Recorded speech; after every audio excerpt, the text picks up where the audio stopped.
যা গরম, অল্প টিভিটা চালাই দেখি খবরে কি বলছে। বাইরে বেরোনো অ্যাভয়েড করা। যদি বেরোতেই হয় তাহলে ফুল স্লিভ কটন জামা, শার্ট এবং মাথায় টুপি বা ছাতা, চোখে গগলস এবং সঙ্গে অবশ্যই অ্যাডিকুয়েট জল, সঙ্গে আর এক্সটার্নাল কুলিং অর্থাৎ ঠান্ডা জলে স্নান করা, মুহুর্মুহু জল খাওয়া, এই সাবধানতাটা অবশ্যই অবলম্বন করে।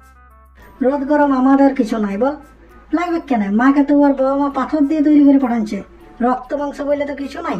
কই বললো নাই তো যে ঘরের থেকে বাইরে যাবে নাই তো কি হয়েছে? খাওয়া দাওয়া 4 বেলা বন্ধ রাখছে, সবারই ছুটি আছে, আমাদের কোনো ছুটি নেই। মানে মা বাবা যখন এই ঘরে পাঠাচ্ছে নাই তখন বলেছিল শীত গ্রীষ্ম বর্ষা যাই হোক তুই মেশিনের মতন সার্ভিস দিন যাবি, তুই কিন্তু রেস্ট নিবি নাই, তোকে রেস্ট নিয়ে যাবে নাই। টিভিটা না আমি তোমার সামনে ভুল করে চালাই ফেললাম, মানে তোমার না এই কথাগুলো একই রকম সব সময়। টিভি দেখছি তাও না বন্ধ করে দিছি।